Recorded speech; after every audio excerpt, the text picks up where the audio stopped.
It's time for you to get control of your grid. It's time for you to focus yourself into vibrational alignment with emotions that feel good.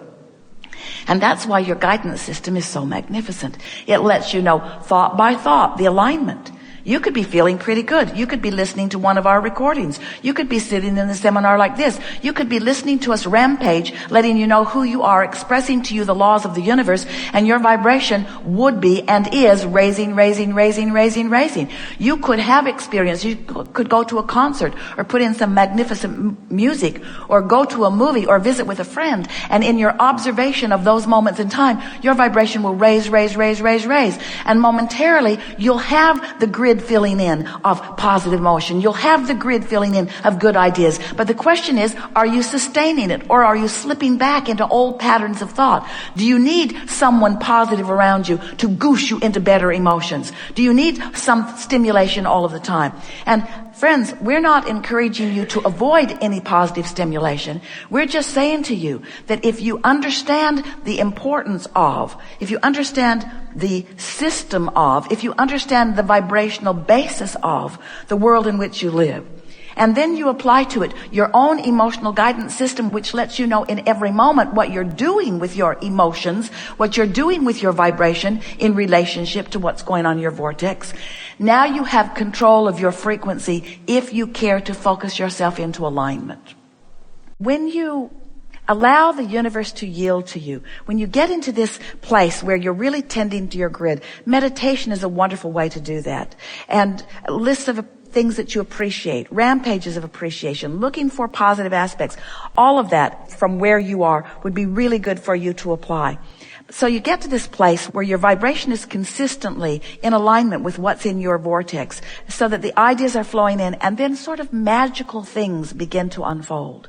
Magical things that any one by itself may not be that big of a thing. In fact, it might even be something that people looking at it and not understanding this could call a coincidence. But when a whole sequence, day after day, hour after hour, week after week, flows into your experience, you begin to, just by paying attention to what's happening. I wanted it, I lined up with it, and it flowed. And then this happened, and this happened. As you acknowledge that, you begin practicing a vibration. It's an expectation of worthiness. It's an expectation of just knowing.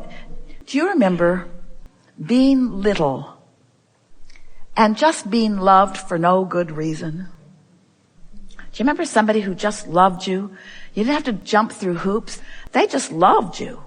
It was unconditional. It wasn't based upon what you were proving. It wasn't based upon what you were earning. They just loved you.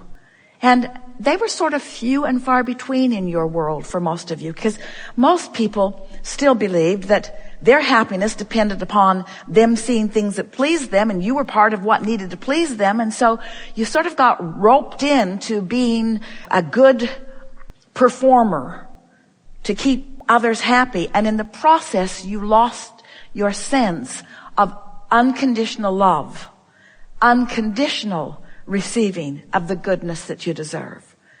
And so, we think that you're trying to earn something that is unearnable. And if you can accept that it is unearnable, oh, that was a big one. That was the best quote of the day.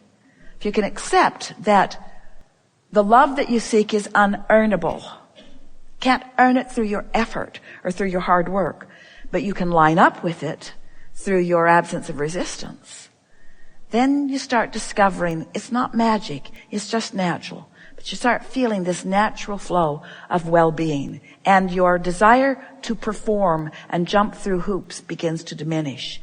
And then, if you've been listening to us for a while, and we know you have, you discover a leverage. There's a leverage in alignment that just is not available in misalignment.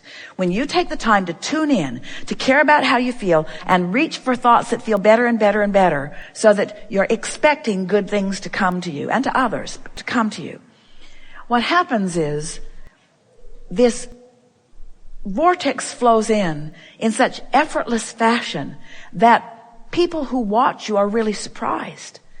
And we think that a lot of you, Esther does it too. Play to the peanut gallery who hasn't learned that. So instead of letting it be easy, you make it harder than it needs to be. You don't have to justify the well-being that flows to you. In fact, you can't.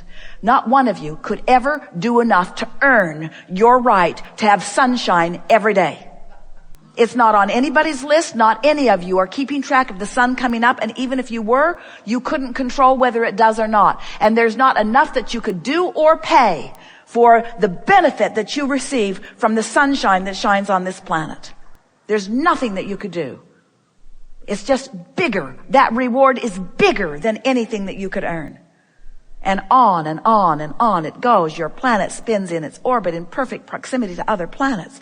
The water moves around in perfection and keeps your earth nurtured. In other words, the well-being that you are experiencing just by being here. You could never do enough to earn it, because it's not about earning. It's about an unconditional love and well-being that is shining on you at all times, and you are to varying degrees allowing yourself to receive your part of it, you see.